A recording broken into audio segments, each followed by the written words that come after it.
कल पश्चिम बंगाल के लिए संकल्प पत्र जारी करने वाली है भारतीय जनता पार्टी। गृह मंत्री अमित शाह संकल्प पत्र को करेंगे जारी।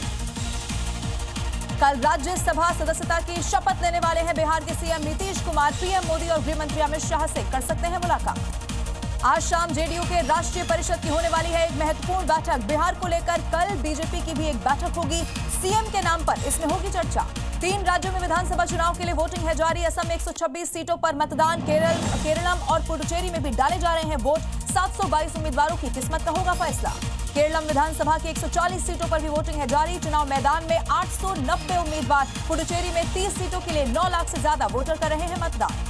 केरलम में दोपहर 3 बजे तक करीब 62% वोटिंग हो गई है। पुडुचेरी की बात की जाए तो 3 बजे तक 72% मतदाताओं ने वोट कास्ट कर दिया है। वोटिंग को लेकर युवाओं में दिखा खासा उत्साह। असम में दोपहर 3 बजे तक करीब 75% वोटिंग हो गई है। कई मतदान केंद्रों पर लोगों की लंबी कतार नजर आई। शाम 5 बजे तक डाले जाएंगे वोट। पूर्व मेदिनीपुर में पीएम मोदी ने जनसभा को किया संबोधित। ममता सरकार को बताया युवाओं के खिलाफ और बेरहम सरकार। लोगों से भारतीय जनता पार्टी को वोट देने की अपील की। महिला आरक्षण में देरी पर पीएम मोदी ने चिंता जाहिर की है। आरक्षण में देरी को बताया दुर्भाग्यपूर्ण। कहा हम राजनीतिक दलों से बात कर रहे हैं। 33% भागीदारी सुनिश्चित की जाएगी।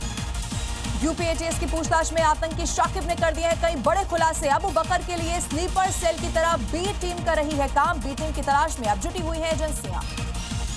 देश में कई वारदात को अंजाम देने की फिराक में थे आतंकी। मिशन का कोड नेम दिया गया था जन्नत। महाराष्ट्र के कई शहरों में की गई थी बाकायदा रैकी। कुरुक्षेत्र से पाकिस्तान के लिए रवाना हुए 255 सिख श्रद्धालु कल वाघा बॉर्डर के जरिए पाकिस्तान में करेंगे प्रवेश।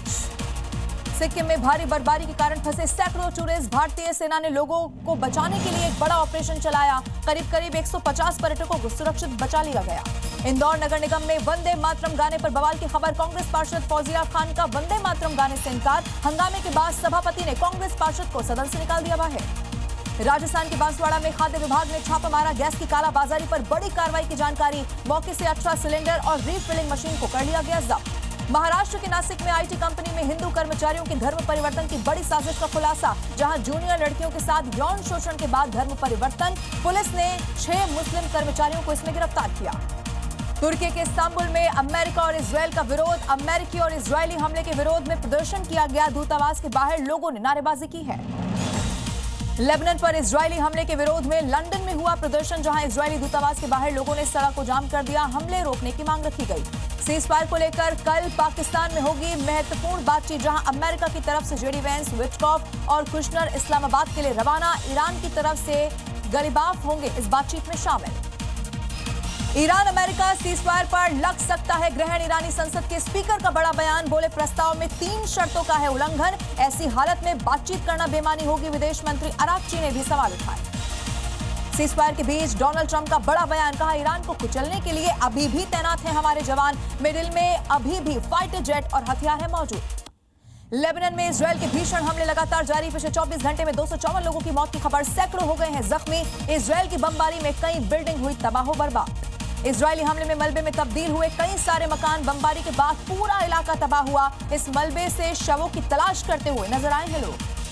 बेरूत में भी इजरायली वायुसेना ने भीषण बमबारी कर दी है। रिहायशी इलाके में बिल्डिंग पर हमला हुआ। धमाके से बिल्डिंग तबाह हुई। आसपास के कई बिल्डिंग को नुकसान पहुंचने की है खबर। और ईरान के खिलाफ युद्ध को लेकर डोनाल्ड ट्रंप का बड़ा बयान आया सामने। कहा ईरान की नौसेना एयरफोर्स पूरी तरह से हो गई है खत्म। मिसाइल कार्यक्रम को भी कमजोर कर दिया गया।